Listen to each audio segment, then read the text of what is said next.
Alex, we'd love to hear a little bit about Outside In, what it is, how it works. An organisation like Outside In is symptomatic of that renewed interest and a renewed kind of appetite for internationalism and finding out about other people's imaginations in other contexts. Yeah, Outside In is a small, relatively new organisation, and our interest is really promoting but also exploring books from around the world with UK audiences.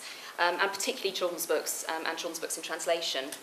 And it all really began a few years ago with this little brainchild here, which is the Outside In Guide to children's books in translation.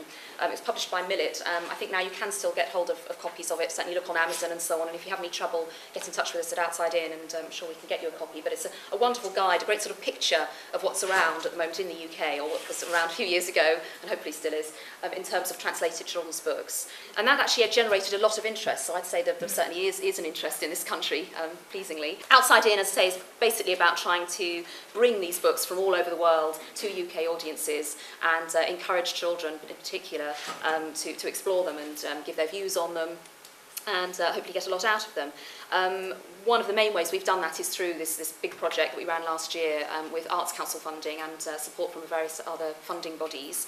It's called Reading Round the World, and I will say a few words about it and show some visuals in a few minutes. But really that was aimed at just testing the water a bit and seeing what children actually thought about books from around the world.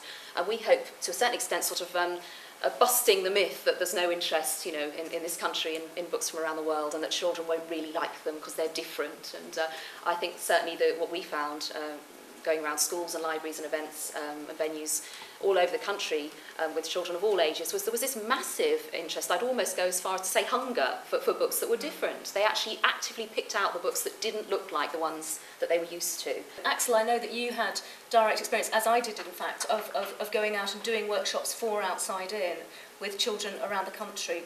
Well, I've done a workshop with Jutta Bauer, a German colleague. Children are always excited to meet illustrators and do something with their hands. I think it was really interesting to have the combination, absolutely, of Axel and Jutta, because obviously everybody knew, you know, the children went mad, it was all Gruffalo, Gruffalo, and I think they thought Axel was going to be the Gruffalo. They expected him to be much furrier than he is when he arrived, but they were so excited at meeting Axel. But they were also, funnily enough, incredibly interested in Jutta, even though they knew nothing about her and nothing about her books. I would say that within a few minutes, pardon me for saying that the two were equal, you know, there was as much interest in Jutta as there was in Axel, and it was a great sort of window in. You know, we used Axel ruthlessly to get the children's interest, and then actually the two of them worked as a wonderful partnership on the day. So you were the perfect foil, Axel, for smuggling the foreign author in. That's right. Again, with Outside In, I took my author Timothée de Fontbelle down to Cornwall to the Eden Project, and the Toby Alone books have a very strong ecological theme. So it was the perfect venue that Alex and Deborah had sourced there.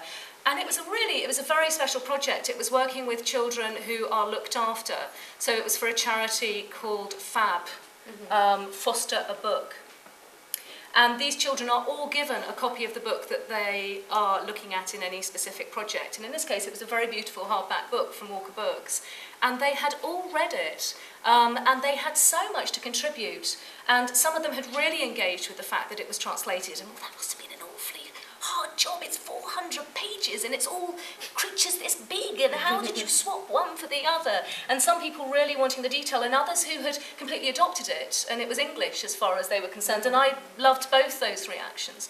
But what I also find working with books in translation in schools, particularly when I'm going into multicultural communities in Yorkshire, in London, in the sort of metropolises around the country, is that it engages young people in so many ways. A lot of those people are already translators and interpreters and don't think of themselves as such. They speak one language at home and one language at school and are constantly mediating between it. They haven't clocked that this is a very adept skill that they have.